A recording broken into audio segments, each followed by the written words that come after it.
I'm pretty pleased with how it's turned out, and from what I've heard from members so far, it's, you feel the same way. They feel like it's still their room, but a better version of it, which is very, very lovely to hear.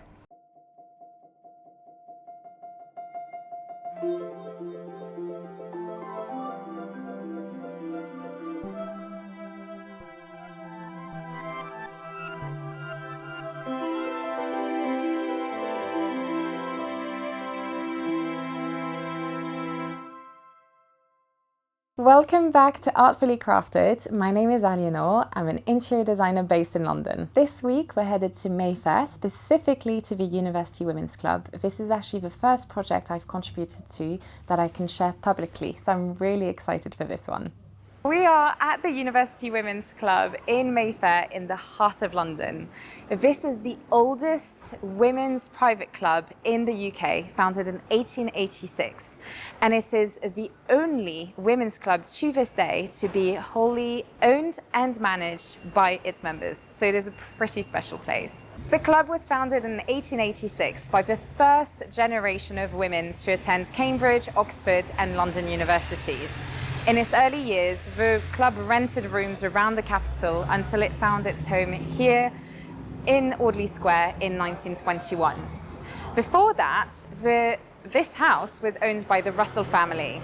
Lord Arthur Russell inherited this home from his mother, and it was originally a Georgian house. One of the things that he did over his tenure is that he hired an architect, Thomas Henry Wyatt, and together they oversaw the expansion of this house and basically encased the original Georgian house into this Victorian house in around 1876. Lady Russell was famed for her literary salons here in this house, and her esteemed guests even included Vera Brittain and Virginia Woolf. So before the club even moved here, this house was already of huge cultural significance. Okay, I think that's enough history as a way of introduction, so let's head on in and upstairs to the library. Follow me.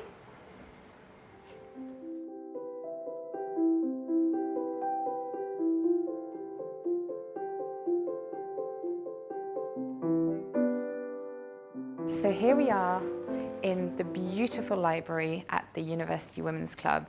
You can see the bones of it are really excellent, and although it does need some love and attention, it is a superb room as it is.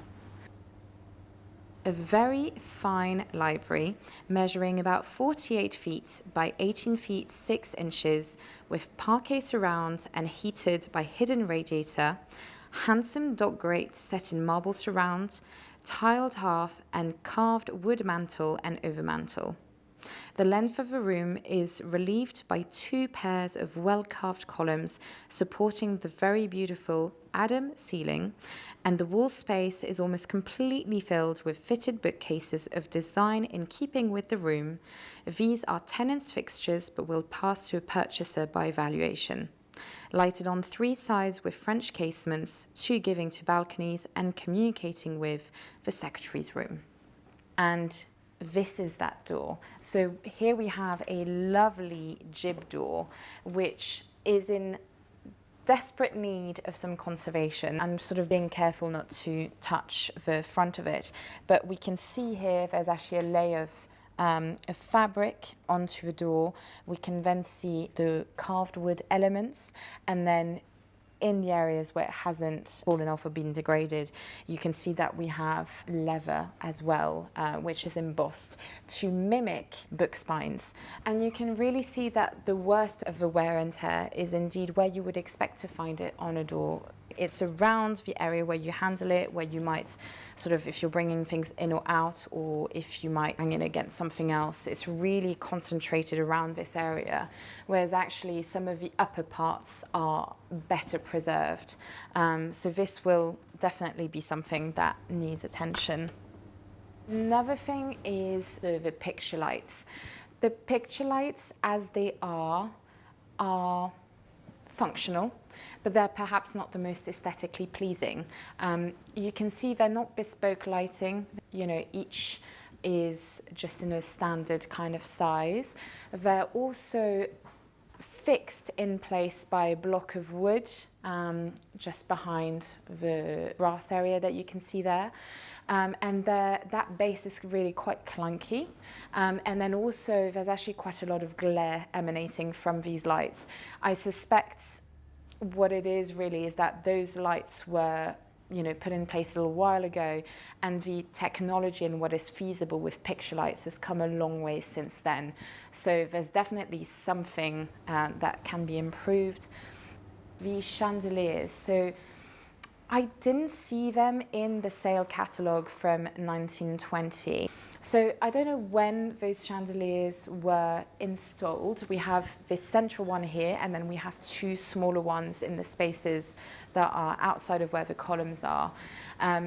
They definitely need some restoration as well. There's some areas of concern where there's damage to the actual glass beads, and then also some parts that have sort of been disused, where you would have had candles in the past, and now we can actually wire it up and make it so that we can make full use of that chandelier. So there's a lot that can be done and improved in terms of the lighting. And lighting is so important. When you enter a room, it really, especially in the evening, will make such a strong impression. And it would be a shame to spend a lot of time and effort onto the woodwork and the paint, etc., and to not light it properly. It would really do the room a disservice. The other thing to point out whilst on the topic of electricals is, of course, the wiring. There's actually multiple. Again, it's this idea of this has been a club for over 100 years. There are so many areas that you'll see dotted around the room where we can almost see like different generations and different iterations of electrical circuits. Some of them are still in use, some of them aren't.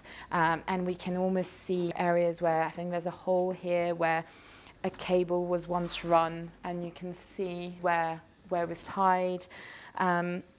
There's just a lot going on, so we very much want to streamline all of this and make it so that the club know exactly what is where, and it can easily be maintained, and it can be, can future-proof the room. This painting of Lady Flora Russell is really important. She was the daughter of Lord Arthur Russell, the man who expanded this house to the space that we know it today. This is her in the library, the room that is undergoing renovation, and it shows us that at the time there was a kind of light greeny blue colour on the walls, and then the woodwork was a very light colour. Whether it was white or more of a stone kind of colour is, the sort of nuances of watercolour don't allow us to see that. When I was reading out the sale catalogue, you will have heard that this is described as an Adam ceiling.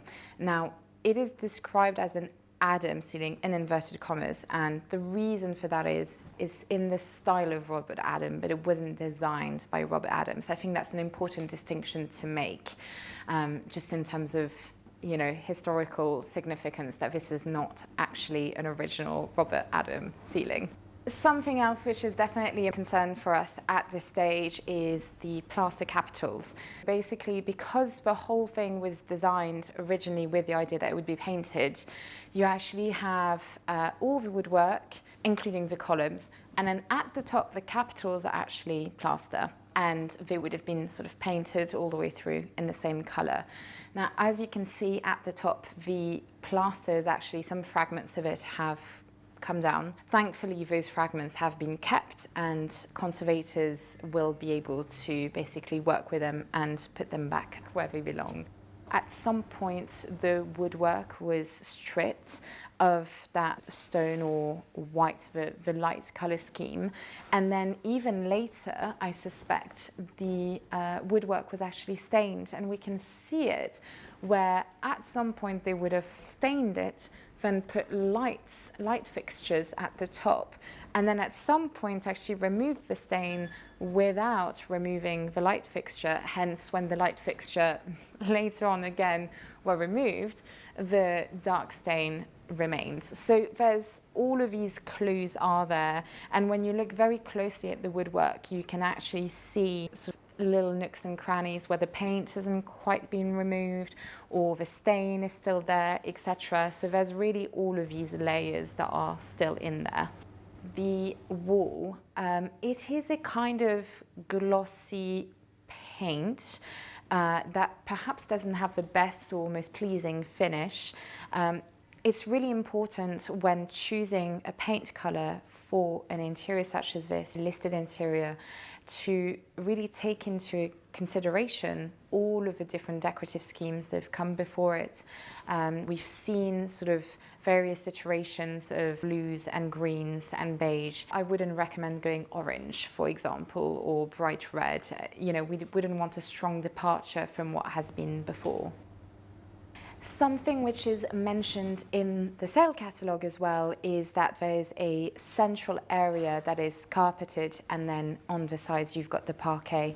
I can actually show you this because this is a very Victorian thing to do, where you actually have part of the floor which is just done in pine, because the assumption is that you will have a rug or a carpet in that area, with then the parquet floor all around the room. You can see it is a very worn down, and of course it would be, you know, this room is a major revenue stream for the club. So quite apart from members using this room, this is also used for events where you can imagine, you know, chairs will be sort of lined up with a speaker here at the head of a room.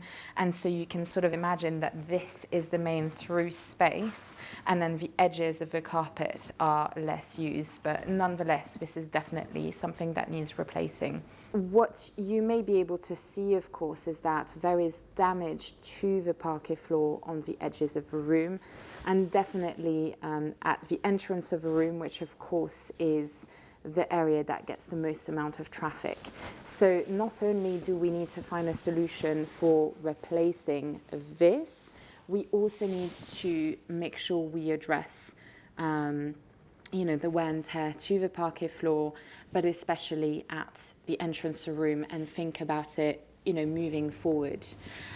So here we are. I think I'll kind of go through. So the overall elements that I've pointed out. So we have the plaster ceiling, we have the plaster capital that needs to repair, we have the jib door that also needs conservation, we have the woodwork that probably needs some kind of treatment done to it, we then have the paint to the walls, so that decorative element that needs to be addressed. I think that's number 5. We then have the parquet floor, which needs to be sanded back and, you know, sealed. We then have the carpet, which needs to be replaced. We then have the rewiring and the lighting, which includes the picture lights and the chandeliers. I think that is everything. Bearing in mind some of the chairs have already been reupholstered early on in the project, and I believe that some will need to be reupholstered later on, but this is not going to be part of the reveal. So yeah, I think that's everything. We've got about 9 elements, kind of the key things. Final 4, which they all kind of straddle this blue-green kind of theme that we're going with. Something which goes really well with the burgundy upholstery and the sort of dark teal upholstery that we have already in this room, and which, as will become obvious in a minute, actually goes really well with some of the carpet samples that we have. It would be a shame to lose some of the marquetry to the edges of the room, and so with this, again, always this idea of compromise. How much do you cover up to protect the floor, and how much do you leave exposed to keep to the original aesthetic? Something I have suggested basically to the committees is to have a central pattern, a central carpet, a similar size to what there is now, but to add more carpet at either end of the room, but basically to choose a secondary pattern which will be in the areas directly outside of the columns, so that it mimics this look of almost pretending that they're rugs, basically, and that you have those 2 kind of patterns, and basically the second pattern frames the first one. And a lot of the members on the committees were asking me, shouldn't we actually just do one pattern and keep it simple? My concern with doing that was we have these columns framing the room and maybe giving the impression of different proportions and basically making it so that it doesn't feel narrow or doesn't make it feel like one enfilade. My concern if we were to pick just one pattern throughout is that it would again highlight the sort of length of the room as opposed to making it feel like three separate spaces. It makes the room feel bigger and makes it feel not so much like a corridor basically. So at this point I called on Robin Corden, who is a specialist in the carpet trade, and he was very, very helpful in terms of information and finding the right kind of companies for this project. The thing that was obvious to me from the beginning is that the University Women's Club, there's just not enough budget to do bespoke. The Dorchester, which is just down the road, they can afford to go to Arundel Carpets for bespoke colour schemes, etc., because the quantity that they need, but also their budgets are just that much higher. Whereas I think this is about, the central kind of area is about 32 square meters, and then either side there's like 8 square meters each side. So there's really not enough of a minimum order for going bespoke, and if we did, then it would be a very high cost. There's just a lot of carpet companies that offer those services that we're not going to interest because of the size of a project. And so on the other hand, we didn't want to go for, I think there's a sense of a lot of private members clubs, you know, men's members clubs, they go for very plain, utilitarian kind of carpets where you have this very small, sparse kind of pattern, sometimes with this insignia of a club or something like that. And it feels very masculine, and it's not really the feel that's right for this room. When you walk into the average hotel room, you quite often won't see a pattern, or if you do, it'll be a straightforward sort of checkered pattern, etc. So really, this project is very unusual because of its size, but also because of the fact that it needs a pattern. And so my suggestion has been to choose this as a central pattern, and this is kind of where we've opened it up to maybe other sort of patterns that have a sort of ready kind of background from Brinton's or from Hugh Mackay. There's a few options in the mix, and then to have as a secondary pattern something that picks up on the upholstery. The idea was probably a darker blue or a darker green, and then these two patterns are the ones that are kind of, again, once you then feed back in with the paint samples, you know, so it really is like a jigsaw puzzle. Once you feed all that back in together, it's okay, well, which carpets actually go with the paint samples? And so you kind of, whittling down as you go, and then eventually it's kind of like the puzzle pieces fit together. So I think we're at this stage now where the carpets have more or less been selected, and then the members of the various committees still need to pick out basically which paint sample they're going to go ahead with. It's one of these things where a lot of these meetings have been done online, and so although I have seen all of the samples in person, it's really important that everybody who's voting on these decisions does as well. So there might be some changes when we do the reveal, because actually I think it's in the coming days they're all going to meet in the room and see everything in person. So they basically will see all of the samples, and they have my recommendations for what would go, but then they're very much going to basically vote democratically on what ends up being the final decision, which is quite exciting. So yeah, at this point I feel like I can be a bit cheeky and say what I hope they'll choose. I really hope that they choose this one as the center, this one on the sides, and then Canton as the wall colour. The reason why I'm saying this is because these are kind of, I think they're maybe like a little bit safer, and I feel that this is a striking colour. So if you're kind of voting on wanting to have a lot of personality in this room and it being a striking room, I think this is an exciting choice. But the thing is, at this point, we've done so much like thorough research and really looked at all of these decisions from every angle. So I'd like to think that at this point there isn't really a wrong decision to be made. So yeah, whatever the committees decide to go with, it'll be very exciting to reveal it to you.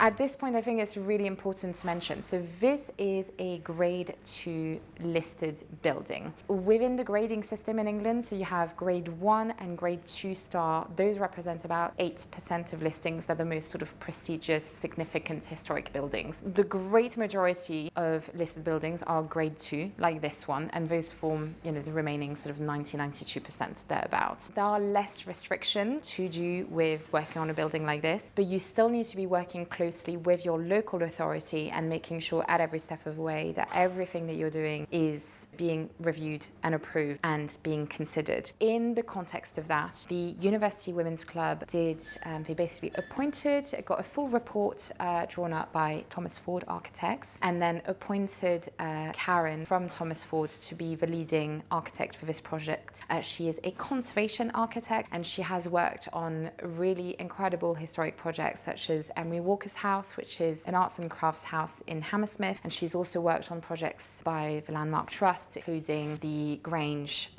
in Ramsgate. So she's really someone for whom historic buildings is very much her bread and butter. She understands the sort of responsibilities of a project like this, and she also has the right suppliers for a project like this. And the second sort of supplier or appointment is Arte Conservation. So Tom at Arte Conservation has worked very closely with Karen on a number of projects, and they are going to be the ones looking after the majority of the conservation elements. And so that will include the decorative elements, the woodwork, the plaster repairs, the gypdoor conservation. I think that's everything, but we're basically, by the time of filming this, we're at a stage where the club has started appointing different contractors, but they're still in a stage of reviewing all of the different quotes and making those appointments. So I can't reveal the full list just yet, but later in the video, when we do a reveal, I'll make sure to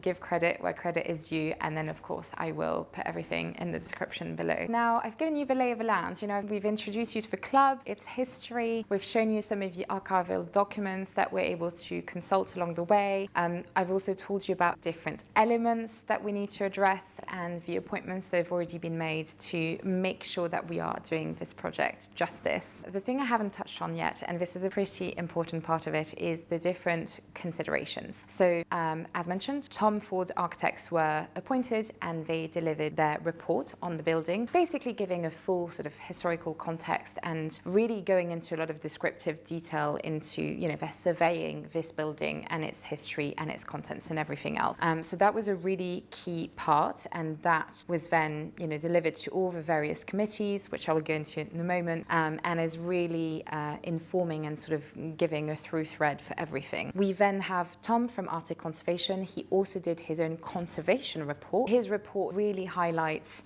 how things are now, again building up on the architect's report, but then also giving different routes or scenarios that the club could choose to go down. One of those elements was, for example, the paint finishes. Would the club prefer to strip everything back and go to the original plaster and paint on the plaster, or would they prefer to see the different layers of paint as they are now, as a almost archival document, sort of living, breathing archival document of the different generations of decorating of this club, and therefore would they prefer to keep that and actually paint on top of it. So for each of the elements that I've highlighted, he gives sort of specific scenarios that could be acted upon. The other thing, budget, and now that's a pretty big one, because as I mentioned early on in the video, this is wholly owned and managed by members. What this also means is that the budget is not endless. The other thing, of course, is because it is owned and managed by members, the members have to get behind this project. So every step of the way, and this is where I can introduce you the different committees. So there's a general manager who is employed by the members, and that is Alex. There's a general committee of elected members. There's a board of trustees. There's a finance committee, and then there's a house committee who, although they are overseeing this project, they are also reporting to all of the other committees. So all of these things have to be sort of integrated, and everyone has to be, singing from the same hymn sheet. It's a lot of different opinions to coordinate and to try to get a consensus from. But that's also what makes a project like this really exciting, because if you get everybody on board, ideally by the time we get to the reveal, then everybody will be happy, which wouldn't that just be wonderful? And the last thing, of course, is, if the members want to look after this building, we need to think not just in the here and now, but actually the sort of, longevity of this room. We want to look after it. We want to set it up in the correct way for the future.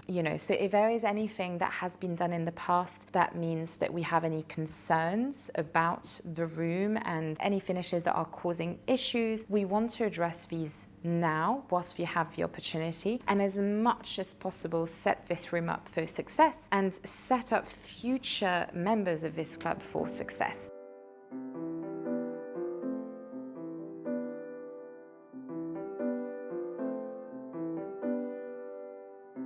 Ready for the reveal? Let's go.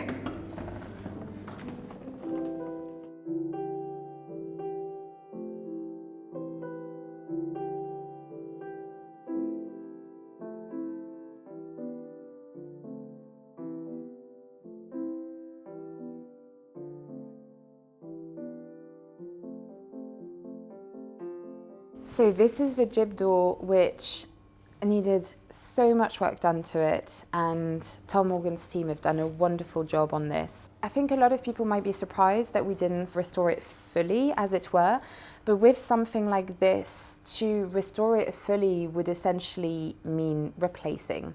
It is current best practice in conservation that you would actually stabilize and maybe color match and only really repair where things are really falling apart. And so what Tom's team have done here, the first thing that they did is cleaning and stabilizing. So any of the leather that was coming off or any of the wood that was coming off, it's actually all stuck to linen backing.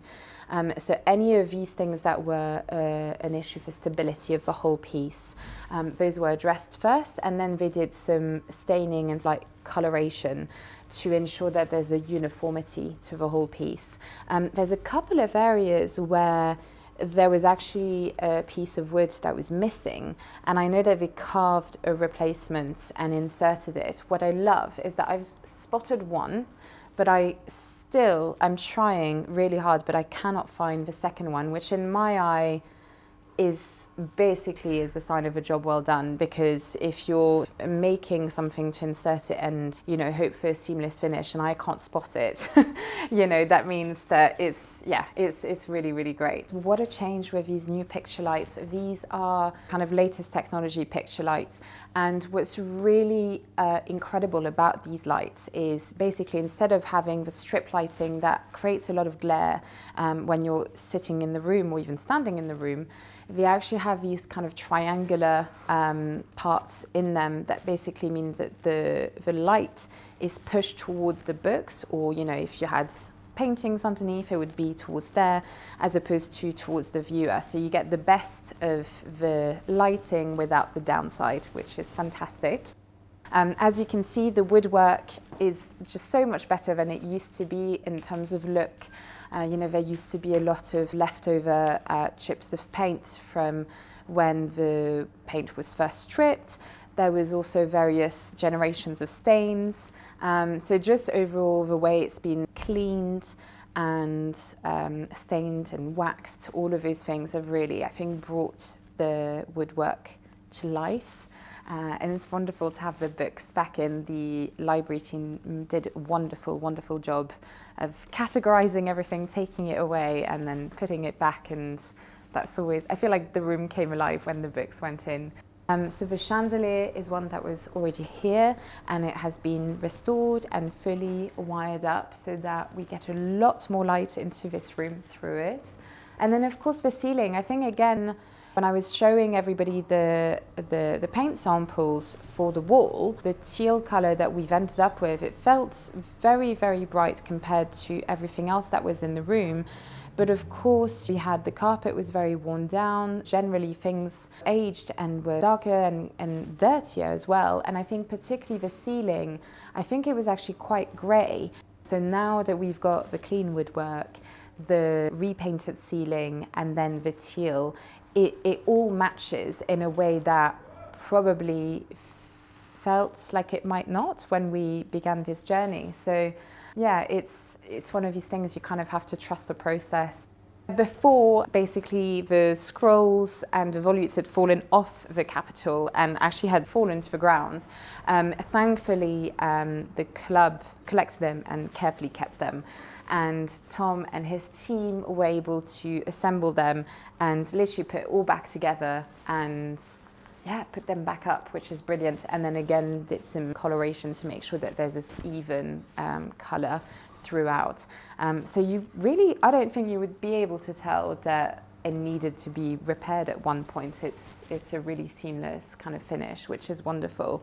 So one of the things I really wanted to change about this room was this corner, which used to be very, very dark. We had, the fact that we had a very dark green colour on the wall, and the way that the woodwork was stained was also quite dark, really made an already dark corner that has the tendency to get the least daylight, made it even darker. And then we had all the heavy dark leather furniture, so it's just dark, dark, dark upon dark.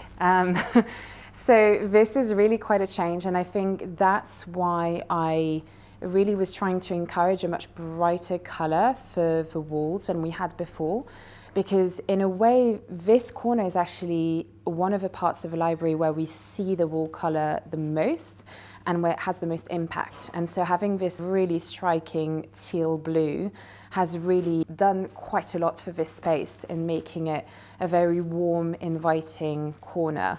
What I love the most about the contrast between the woodwork and the colour of paints that we chose is that I really wanted to sort of reference the watercolour that we have of Lady Flora Russell sitting in this very room, but that watercolour was done when all the woodwork was painted, and therefore the contrast was in such a way that it was a stone colour for the woodwork and then a very light blue, almost like a mint colour for the wall. And so if we were keeping the woodwork as it is, as opposed to painting it a light colour, then it meant that we would need a darker blue to keep the same contrast. And I think we have done that. You know, we found that compromise between the very dark green that we had before and then the light blue that used to be here in Lady Flora Russell's time. So I'm very pleased, and I think the contrast really works. It brightens the room and really makes the woodwork pop and makes it once again the main feature as opposed to it fading into the background. The more I do this as an interior designer, the number of times where I've felt that I picked the right colour for something, but when it first goes up, you have that little moment of feeling like, oh my gosh, this is very bright, I made the wrong choice, and you kind of have to trust your instinct and what led you to choose that colour. Because actually, once you then have everything else in the room, once you add the carpet, once you add the furniture, once you add art on the wall, or in this case, it's the books on the bookshelves, all of these things bounce light back to each other. And so when you have a room where you have a bright colour that's kind of bare and it's the only thing that's in the room, it can seem very overwhelming and too much. And then actually, if you trust the process and you just keep going and then you add everything back in the end, you'll often find that the colour you chose was the right one. Here you can see that the carpet is really, there's lots of colours in this carpet that we've picked up on throughout the room. For me, it's one of these design principles. I do this in every room that I design, is that I pick a group of colours and then I bounce them around the room and I repeat them throughout, and it creates this cohesion. You know, you don't have to have cohesion between any two pieces of furniture, but when you look at the whole picture, that's where you want the cohesion to come to life. And basically, all of the colours that are present in this carpet and this motif we have then repeated throughout. When you have a site like this, and particularly with a building that has had so many layers of history and so many layers of different renovations, etc., you're always bound to have some discoveries or surprises. You know, it could be good ones or it could be bad ones. And so I wasn't quite sure how much of what I was filming in the before was going to be accurate. And I thought, you know, perhaps in this segment there would be some corrections, or, you know, I'd have to say, oh, well, we thought this was going to be the case, but instead we've had to do this. And thankfully, we've been very, very lucky, actually. There's very few things, hardly anything really, that went not according to plan. One of the main things that we were pleasantly surprised by was this. This used to be painted in the same dark green that we had on the walls, and the conservation team stripped it, not being entirely sure what would be revealed behind. But this is the original. They've buffed it, etc., and I think waxed it. But it's the original, and it is right to leave it like this, to leave it unpainted. So this is wonderful. I think the fireplace is as much as we can have it in its original. One of the things that we are considering doing is potentially in the future changing these half tiles. Basically, because the building was listed in the 1970s and we believe that these tiles are 1940s, they are considered part of the fabric of the building, and therefore we cannot change them without first applying for listed building consent. So we are doing that at the moment. We have two ideas. It's either to do a slate half, which it actually is very appropriate for the Victorian period, or alternatively, if that's not approved, to pick out some alternative tiles but that have colours that are more appropriate to the room. So that will be another change, but who knows how long this will take, because obviously when you apply for things like this, it could take a little while. I was going to caveat this a little bit. So although the renovation, as far as, you know, this being a working site, is finished, we still have a little bit of a way to go. Not everything has been reupholstered yet, because this is a working club, and it's important for us to maximize, you know, members being able to access the room. We didn't want to send all the furniture off in one go, so these armchairs have already been restored and reupholstered, but these ones and this sofa, they're next on the list. We were interrupted just now by one of the members coming in, and it was really wonderful because she first came in and said, oh, it's the same room. And then she paused and looked around, and then the more she looked, the more she realized, oh, but actually this has changed. Oh, and this has changed. And is it a different wall color? And is this?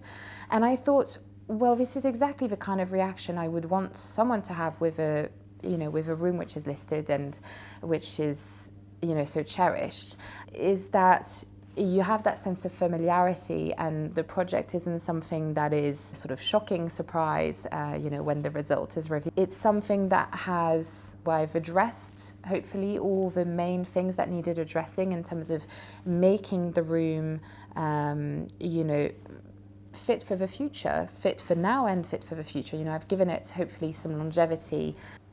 The kind of projects, I guess, that I would love to work on, or that I think I could be a good fit for, is if you, of course, love colour. I think probably I'm not the best person if you want everything in grey. I think that's obvious by now. If you are drawn to crafts and decorative arts, or if you have a period property like this where you need someone with knowledge of historic interiors. So if any of the above is the case, then I would love to hear from you, and yeah, let's pick up the conversation.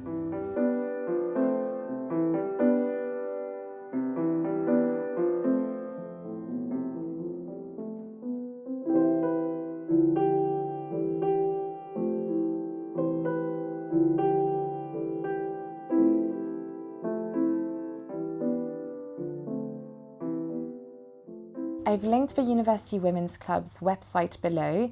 It's a great place to work, to network, and also as a home away from home if you're based outside of London. So if you have any questions, please leave them in the comments. Thank you for watching. Please help us spread the word. Like, share, and subscribe. See you next week. Now, as mentioned, when I was reading out the... So when